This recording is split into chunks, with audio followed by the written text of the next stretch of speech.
আমার কথা বলার ধরন মুফতি সৈয়দ ফয়জুল করিমের মতো হতে হবে। আমার কথা বলার ধরন আল্লামা মামুনুল হকের মতো হতে হবে। আর তারা বলবেন সাহাবায়ে কেরামদের মতো। আমি হুজুর মানুষ, আমার কথা ইলমি আন্দাজে হবে, আমার রাজনীতিটাও নবীজির সুন্নাহ অনুযায়ী হবে, আমার রাজনীতি সেকুলারদের মতো হবে না। না, এটা সবাই আপনারা একমত না। আমার রাজনীতি বলেন কাদের মতো হবে না? সেকুলারদের মতো হবে না। আমার রাজনীতি চাঁদাবাজদের মতো হবে না। আমার কথা বলার ধরন চাঁদাবাজদের মতো হবে না। আমার কথা বলার ধরন দুর্নীতিবাজদের মতো হবে না। আমার কথা বলার ধরন মুফতি সৈয়দ ফয়জুল করিমের মতো হতে হবে। আমার কথা বলার ধরন আল্লামা মামুনুল হকের মতো হতে হবে। আর তারা বলবেন সাহাবায়ে কেরামদের মতো। এখন তো হুজুররাও সেকুলারদের সুরে সুর মিলায় কথা বলে। আমি খুব মাঝে মাঝে আমি আমার গাড়িতে বসে উদাহরণ দেই যে মুফতি রেজাউল করিম আবরার সাহেবের আজ থেকে 10 বছর আগের আলোচনা আর এখনকার আলোচনায় আসমান জমিন তফাৎ। এর কারণ সোহবত। তখন কি ছিল না? অবশ্যই ছিল, কারণ তার বংশই ছিল সোহবতওয়ালা। যেই মানুষটার সোহবত থাকবে না, তার কথার মধ্যে চলনে বলনে কথনে কোথাও নির্ভুল থাকবে না, ভুল হবেই, যত বড় ইলমওয়ালা হোক। কি কথা বলেন? এই জন্য সোহবত লাগবে, বিশেষ করে ওয়াইজদের জন্য অনেক বেশি সোহবত লাগে। আমার স্পষ্ট এখনো মনে আছে, শুরুর দিকে যখন বয়ান করি 2009-10 একদম শুরুর দিকে, তো আবেগে অনেক কথা বলতাম। আমাকে শায়েখে চরমনাই স্পষ্ট করে করে এই কথাগুলো বলতেন যে এইটা এইভাবে না, এইটা এইভাবে বলবেন। এরকম একদিন 2 দিন না, বহুবার করেছেন। এবং শুধু শায়েখে চরমনাই না, আমার আব্বাও করেছেন। আমি আমার 2 জনকে শায়েখ মানি, আমার আব্বা এবং শায়েখে চরমনাই। তো এটাতে আমার ফায়দা হয়েছে এই যে এখন মিডিয়াতে দেখি বক্তাদের একটা সিস্টেমই হচ্ছে এটা যে ক্যামেরাগুলো সব সামনে আছে, তো 4-5টা এলোমেলো কথা বলে ফেললেই 2-3 মাসে ভাইরাল। এটা আমি বুঝি না এমন না, আমি অনেক ভালো বুঝি, অনেক ভালো বুঝি। আমার পিছনে দেখবেন তখন মিডিয়া দৌড়াইতে থাকবে, কিন্তু এখন ইচ্ছা করে এই আমার রেকর্ড যারা রেগুলার করে এরা কয় হুজুর আপনি ভাইরাল টপিক দেন না কেন? ভাই আমি পারি না, এটা আমার মেজাজের সাথে যায় না। একটা এলোমেলো কথা বলে ফেললাম, এটা আমার মেজাজের সাথে যাবে না। আমি যদি বলেও ফেলি আমার ভয়, হয়তো এটা আমার আব্বা শুনবেন, আমাকে পরবর্তীতে শাসাবেন, নয়তো আমার উস্তাদ আমার মুরব্বীরা শুনবেন, আমাকে পরবর্তীতে তাদের সামনে জবাব দিতে হবে। আমি এটা পারবো না। সোহবতের কারণেই সাহাবী, সোহবতের কারণেই তাবিঈন, সোহবতের কারণেই তাবে তাবিঈন।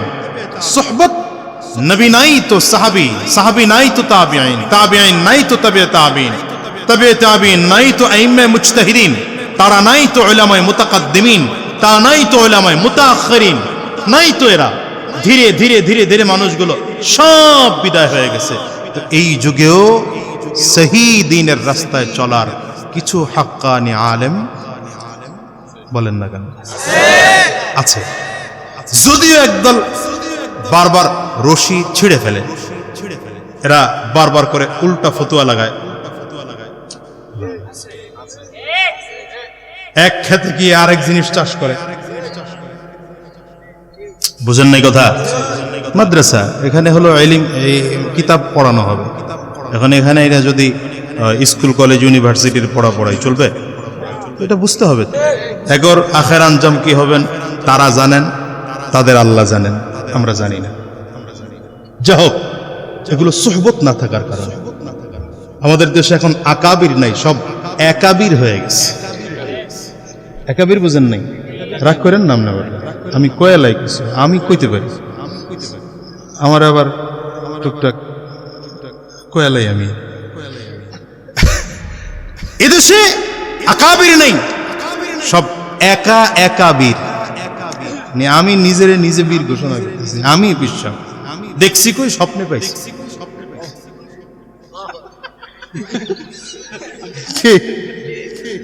সব চলতেছে তো এটা।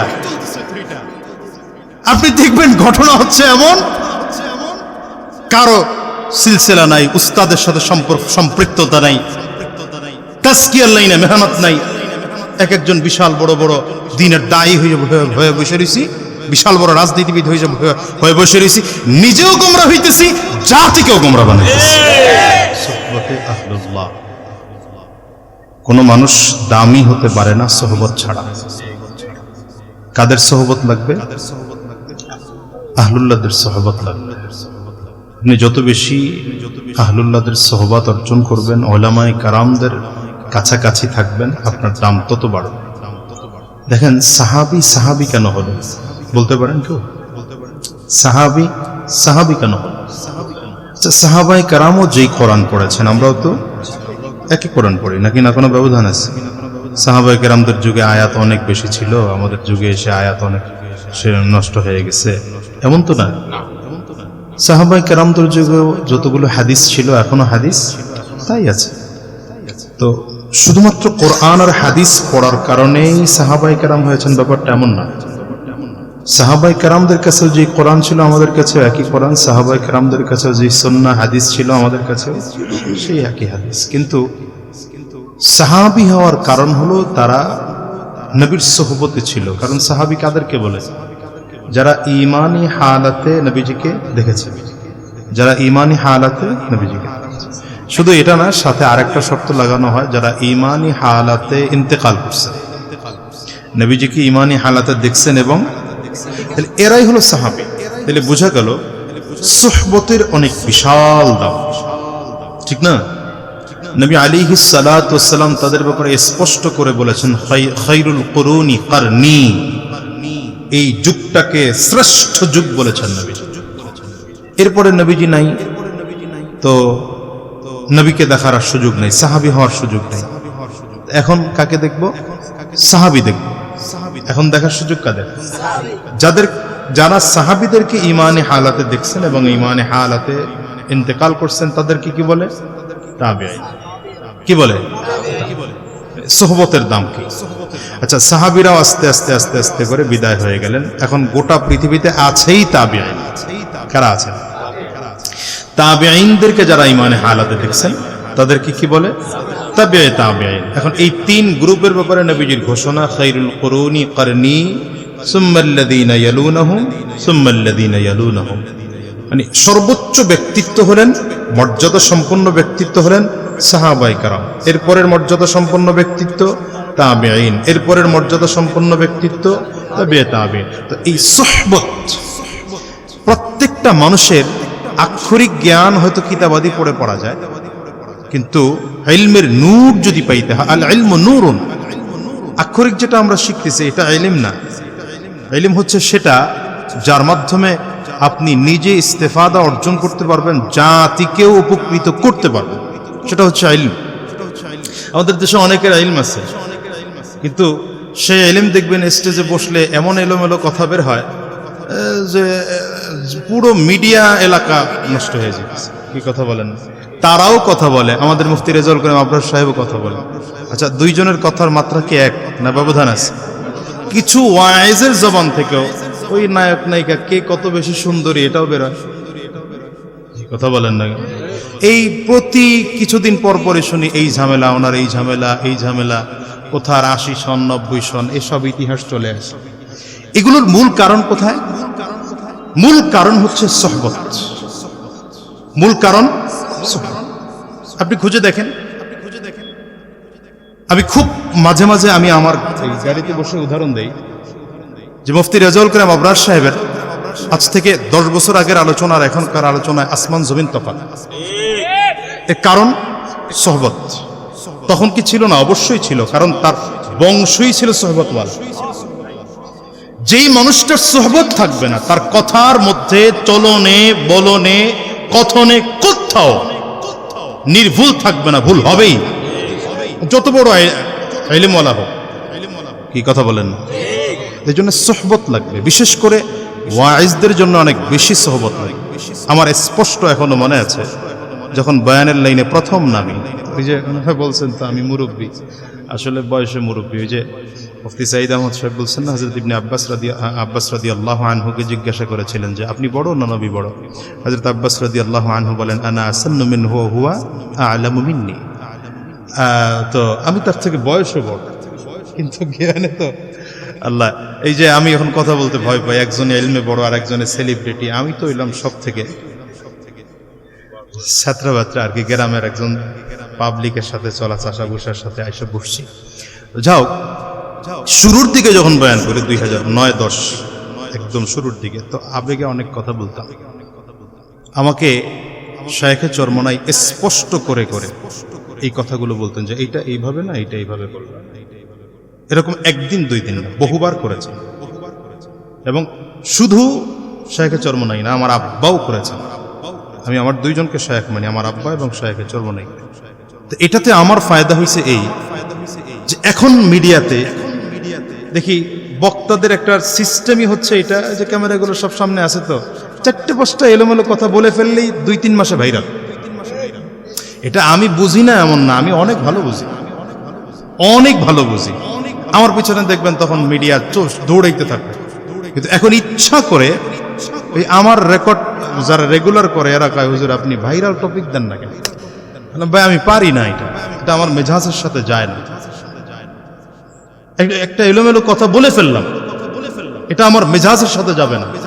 আমি যদি বলেও ফেলি আমার ভয়, হয়তো এটা আমার আব্বা শুনবেন, আমাকে পরবর্তীতে শাসাবেন, নয়তো আমার উস্তাদ আমার মুরব্বীরা শুনবেন, আমাকে পরবর্তীতে তাদের সামনে জবাব দিতে হবে। আমি এটা পারবো না। এই জন্য আমি কোনোদিনও ওই পেছনেই ছুটি না। আমি আমার কাছে বাস যতটুকু পারি, আধা ঘন্টা পারলে আধা ঘন্টা কথা বলি। আমার ইলম যদি কভার করে আমি 1 ঘন্টা কথা বলি, ইলম যদি কভার করে 1.5 ঘন্টা কথা বলি। যাও, যে কথা বলতেছিলাম, সুহবত, সুহবতের কারণেই সাহাবী, সুহবতের কারণেই তাবিঈন, সুহবতের কারণেই তাবে তাবিঈন। সুহবত নবী নাই তো সাহাবী, সাহাবী নাই তো তাবিঈন, তাবিঈন নাই তো তাবে তাবিঈন, তাবে তাবিঈন নাই তো আইম্মে মুজতাহিদিন, তারা নাই তো উলামায়ে মুতাকাদ্দিমিন, তা নাই তো উলামায়ে মুতাআখিরিন, নাই তো এরা।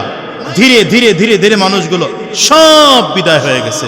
তো এই যুগেও সহি দ্বীনের রাস্তায় চলার কিছু হাক্কানি আলেম বলেন না কেন আছে। যদিও একদল বারবার রশি ছিঁড়ে ফেলে, এরা বারবার করে উল্টা ফতুয়া লাগায়। এক খেতে গিয়ে আরেক জিনিস চাষ করে, বুঝেন নাই কথা? মাদ্রাসা এখানে হলো ইলম, এই কিতাব পড়ানো হবে। এখন এখানে এরা যদি স্কুল কলেজ ইউনিভার্সিটির পড়াই চলবে? এটা বুঝতে হবে। তো আমি হুজুর মানুষ, আমার কথা ইলমি আন্দাজে হবে, আমার রাজনীতিটাও নবীজির সুন্নাহ অনুযায়ী হবে। আমার রাজনীতি সেকুলারদের মতো হবে না। না, এটা সবাই আপনারা একমত না। আমার রাজনীতি বলেন কাদের মতো হবে না? সেকুলারদের মতো হবে না। আমার রাজনীতি চাঁদাবাজদের মতো হবে না। আমার কথা বলার ধরন চাঁদাবাজদের মতো হবে না। আমার কথা বলার ধরন দুর্নীতিবাজদের মতো হবে না। আমার কথা বলার ধরন মুফতি সৈয়দ ফয়জুল করিমের মতো হতে হবে। আমার কথা বলার ধরন আল্লামা মামুনুল হকের মতো হতে হবে। আর তারা বলবেন সাহাবায়ে কেরামদের মতো। এখন তো হুজুররাও সেকুলারদের সুরে সুর মিলায় কথা বলে। এগোর আখের আঞ্জাম কি হবেন তারা জানেন, তাদের আল্লাহ জানেন, আমরা জানি না। যা হোক, এগুলো সুহবত না থাকার কারণে আমাদের দেশে এখন আকাবির নাই, সব একাবির হয়ে গেছে। একাবির বুঝেন নাই? রাগ করেন নাম না, আমি কয়ালাই কিছু আমি কইতে পারি, আমার আবার টুকটাক কয়ালাই। আমি এদেশে আকাবির নেই, সব একা একাবির। আমি নিজে বীর ঘোষণা করতেছি, আমি বিশ্বাস দেখছি, কই স্বপ্নে পাইছি।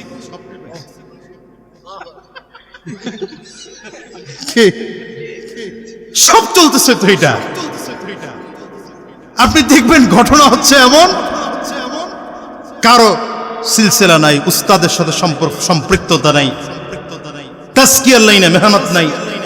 এক একজন বিশাল বড় বড় দিনের দায়ী হয়ে বসে রয়েছি, বিশাল বড় রাজনীতিবিদ হয়ে বসে রয়েছি, নিজেও গোমরা হইতেছি, জাতিকেও গোমরা বানাইতেছি। এই জন্য এই সুহবত শিক্ষাটা দিন আসে কিন্তু সুহবতের মাধ্যমে। দুনিয়াতে আক্ষরিক জ্ঞান ওই ইন্টারনেট টিপি টিপি শেখা যায়, ফেসবুক, মাওলানা গুগল, আর এখন হইছে আল্লামা চ্যাটজিপিটি, আল্লামা এআই রহমতুল্লাহ আলাইহি। এইগুলাই জাতিটারে যা করছে। এটা হবে কি জানেন, কিছুদিন পরে এই যে বলছেন না আপনার সাহেব যে উলামায়ে কেরামদেরকে একসাথে উঠিয়ে নেবেন না আল্লাহ তাআলা, বরঞ্চ ইলম ধীরে ধীরে উঠে যাবে, মানুষ আলেমদের থেকে মুখ ফিরিয়ে নিবে। আপনি এটাই হতেছে এখন। আপনি ওযুর মাসআলা জানতেছেন, এখন আগে শিখতেন কোথায়? দেখছেন কথা কয়, আগে ওযু শিখতেন কোথায়? নামাজ কোথায়? দিন শিখতেন কার কাছ থেকে? তালাকের মাসআলা সবথেকে জটিল মাসআলা।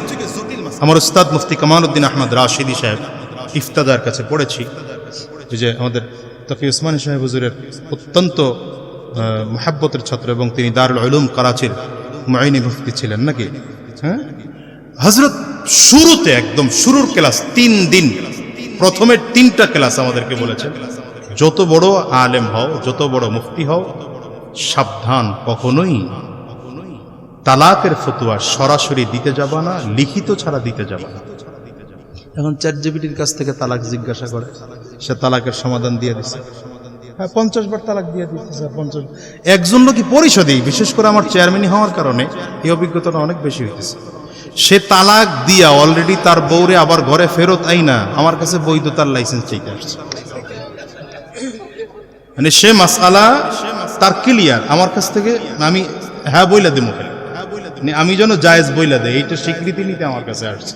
অর্থাৎ তার বিবিকে তালাক দিছে, সে যখন তালাক দিছে কইছে তোরেও তালাক, তোর মায়েরও তালাক, তোর বইনেরও তালাক, তোর 14 গোষ্ঠী একসাথে 3 বাইন তালাক, যত কিসিম আছে সব ক্লিয়ার। 15-20 দিন পরে মনে পড়ছে, হারে আল্লাহ, আমার 2 ছেলে তো শেষ, খাবে কি? আমার ঘরে রান্না হয় না, গেছে বউরে আনতে, বউ আবেগে পড়ে গেছে, চলে আসছে, দুইজনে সুন্দর সংসার টংসার করতেছে। 10-12 দিন পরে এলাকার লোক কয়, তুই যে তালাক দিলি বউ আনলি কেমনে? কয় তাহলে হুজুরের কাছে যাই। আসছে আমার পরিষদে, এসে বলে হুজুর বউ আইনা ফেলাইছি, তালাকও দিছিলাম, এখন আমি দেখছি যে আসলে তালাক হয় না। কেন? রাগের মাথায় তালাক দিলে তালাক হয় না।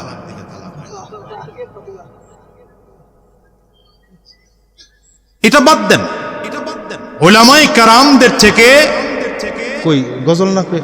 ও আচ্ছা, না আসবে, সে ওয়াদা দিলে আসবে, সে ভালো মানুষ, ওয়াদা দিলে রক্ষা করে। আল মুমিনু ইদা না কয়া যায় তো, আল মুমিনু ইদা আবরার সাহেব। আচ্ছা শোনেন তো, এই সুহবত ছাড়া ইলম হয় না। এই সুহবত ওয়ালা ইলম হচ্ছে মাদ্রাসাগুলোতে শেখানো হয়। কোথায় শেখানো হয়? দ্বিতীয় কথা আমার এটা, রাসূলুল্লাহ সাল্লাল্লাহু আলাইহি ওয়াসাল্লাম গোটা পৃথিবীর মধ্যে সব থেকে শ্রেষ্ঠ আখলাকওয়ালা মানুষ। নবীজির সোহবতে যারা গিয়েছেন তারাও আখলাকওয়ালা। নবীজির যতজন প্রতিনিধি যত লাইনে ছিলেন, প্রত্যেক লাইনের শ্রেষ্ঠ আখলাকওয়ালা মানুষটা ছিলেন নবী আলাইহিস সালাতু ওয়াস সালাম। নবী ছিলেন, যতজন সাহাবায়ে কারাম ছিলেন আর শ্রেষ্ঠ আখলাকওয়ালা। তো এই নবীজিকে আখলাকওয়ালা বানায়া পাঠাইছেন, সার্টিফিকেট দিলেন আল্লাহ নিজে, ওয়া ইন্নাকা লাআলা খুলুকিন আযীম, সব থেকে মহান আখলাকওয়ালা আপনি পয়গম্বর। তো নবীজিকে এত বড় আখলাকওয়ালা বানায় পাঠানোর মূল কারণ, গোটা জাতিকে আখলাকওয়ালা বানাবেন। নবী নাই সাহাবায়ে কেরাম আখলাকওয়ালা বানাইতেন, সাহাবী নাই তাবেঈনরা আখলাকওয়ালা বানাইতেন, তাবেঈন নাই তবে তাবেঈনরা আখলাকওয়ালা বানাইতেন। এই যুগেও নবীর আদর্শে যারা চলে এরা জাতিকে আখলাকওয়ালা বানানোর ট্রেনিংয়ে কাজ করে। তো এই জন্য বলি, বর্তমানে যারা রাজনীতি করে, নবীজির আদর্শে যারা রাজনীতি করে না, এদের রাজনীতিতে চাঁদাবাজ, এদের রাজনীতিতে টেন্ডারবাজ, এদের রাজনীতিতে খুনি, এদের রাজনীতিতে দখলদার, এদের রাজনীতি ধোঁকাবাজ। আর নবীর আদর্শে যারা যারা রাজনীতি করে, যদিও খুব ছোট, শক্তি তাদের কম, সামর্থ্য তাদের কম, দল খুব ছোট, কিন্তু দেখবেন তাদের দলে চাঁদাবাজ তো নাই, বরঞ্চ তা চাঁদাবাজ গিয়ে তাদের দলে ভালো হয়ে যায়। দুর্নীতিবাজ তো নাই, বরঞ্চ দুর্নীতি এরা ছেড়ে দেয়। আর ওদের দলে গেলে যারা আগে দোকান চুরি করতো, এরা এখন দেশের সম্পদ চুরি করে। এই জন্য সিদ্ধান্ত নেব যে শ্রেষ্ঠ আখলাকওয়ালা হতে হলে নবী যেহেতু নাই, সাহাবী যেহেতু নাই, তবে ইন্নাল উলামা ওয়ারাসাতুল আম্বিয়া, উলামায়ে কেরামদের সঙ্গে স্পর্শে থাকবো ইনশাআল্লাহ। তৈয়ার তো? আলহামদুলিল্লাহি রাব্বিল আলামিন والصلاة والسلام على سيد الأنبياء والمرسلين. ربنا ظلمنا أنفسنا وإن لم تغفر لنا وترحمنا لنكونن من الخاسرين. ربنا لا تزغ قلوبنا بعد إذ هديتنا وهب لنا من لدنك رحمة إنك أنت الوهاب. اللهم نور قلوبنا بالقرآن وزين أخلاقنا بالقرآن ونجنا من النار بالقرآن وأدخلنا في الجنة بالقرآن. اللهم اجعل القرآن لنا قرينا واجعل القرآن لنا موبقا واجعل القرآن لنا سترا وحجابا من النار يا رب العالمين يا أول الأولين يا راحم المساكين يا ذا القوة المتين. رب كريم মেহেরবান খোদা, কত মানুষদেরকে সাথে নিয়ে হাত তুলেছি আল্লাহ, উলামায়ে কেরামদেরকে সাথে নিয়ে হাত তুলেছি আয় আল্লাহ, অনেক তাহাজ্জুদ গুজার মানুষদেরকেও সাথে নিয়ে হাত তুলেছি, দাড়ি পাকা বান্দাদেরকে নিয়ে হাত তুলেছি আল্লাহ, তালিবুল ইলমদেরকে সাথে নিয়ে হাত তুলেছি আল্লাহ, কুরআনুল কারীমের তিলাওয়াত যারা করে এদেরকে সাথে নিয়ে, নবীজির ওয়ারিস যারা এদেরকেও সাথে নিয়ে হাত তুলেছি, মাসুম বাচ্চাদেরকেও সাথে নিয়ে হাত তুলেছি।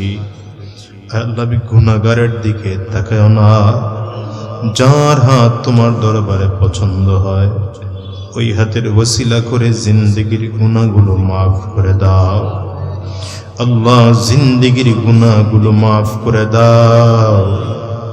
আসরের পর থেকে শুরু করে পর্যন্ত উলামায়ে কেরামদের সোহবতে ছিলাম আল্লাহ, জানি আমরা গুনাহগার, কিন্তু তোমার এই মজলিসে অনেক ইমানদার বান্দা আছে, আমলি বান্দা আছে, তাহাজ্জুদ গুজার বান্দা আছে।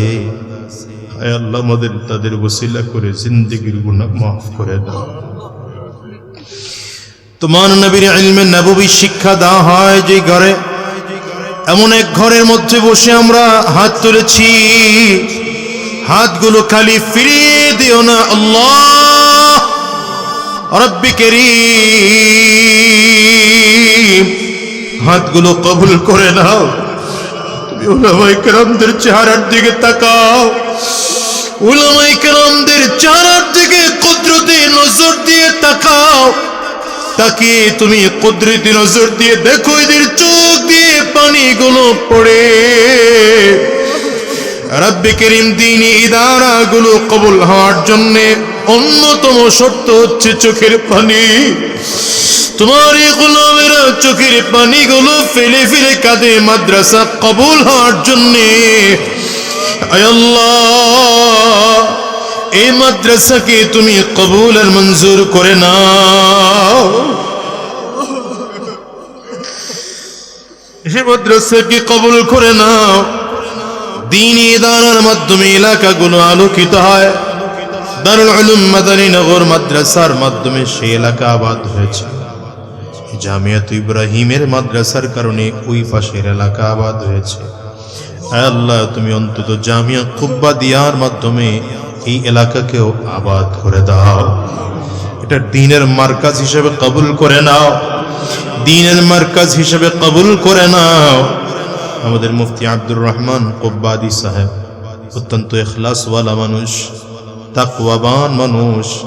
রব্বে করিম, তোমার দ্বীনের উপরে ভরসা করে রিক্ত হস্তে কাজ শুরু করেছে। আল্লাহ, সম্পন্ন করার তৌফিক দিয়ে দাও, মায়ুস করে দিও না, তোমার দরবার থেকে ফিরিয়ে দিও না আল্লাহ।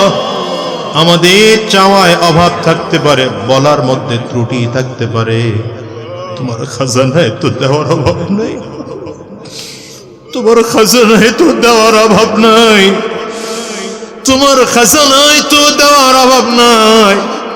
আমাদের চোখের পানির অভাব থাকতে পারে, তোমার রহমতের তো অভাব নাই। আয় আল্লাহ, আমরা চাইতে পারি না তোমার কাছে, বলতে পারি না তোমার কাছে, কেমনে বললে তুমি দিবা জানি না, কিন্তু খুব আশা আল্লাহ, তোমার রহমতের আশায় তোমার কাছে চাই আল্লাহ। আমাদের সিনাটা ইলমের নূর দিয়ে ভরে দাও। এই মাদ্রাসা প্রতিষ্ঠানকে কবুল করে নাও আল্লাহ।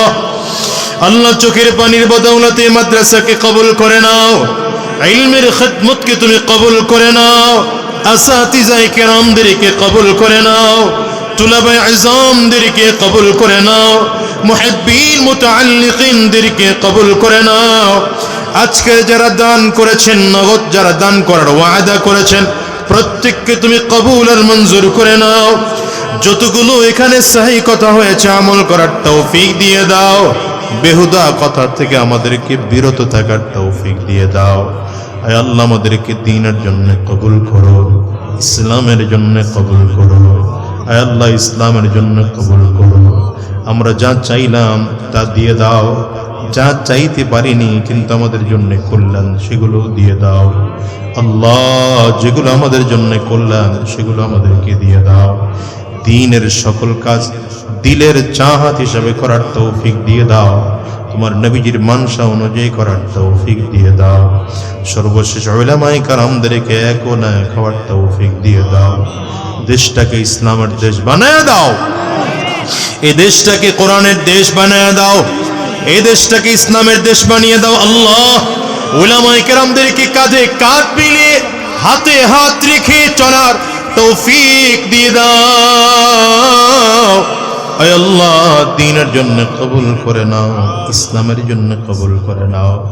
এই মাদ্রাসার যত হাওয়াইজ আছে গায়েব থেকে পূরণ করে দাও, বাকি কাজটুকু সম্পন্ন করার তৌফিক দিয়ে দাও। অনেকে দোয়া চেয়েছেন, কার মনের কি নেক আশা জানি না, প্রত্যেকের দিলের নেক মাকাসিদগুলো পূরণ করে দাও। যারা অসুস্থ আছেন সুস্থ করে দাও, যারা অভাবগ্রস্ত অভাব দূর করে দাও, যারা ঋণগ্রস্ত ঋণ আদায় করার তৌফিক দিয়ে দাও, যারা বিপদগ্রস্ত বিপদ দূর করে দাও, যারা মুসিবতের মধ্যে আছেন মুসিবত দূর করে দাও। সুবহানা রাব্বিকা রব্বিল ইজ্জাতি আম্মা ইয়াসিফুন ওয়া সালামুন আলাল মুরসালিন ওয়ালহামদুলিল্লাহি রাব্বিল আলামিন। আসসালামু আলাইকুম ওয়া রাহমাতুল্লাহ।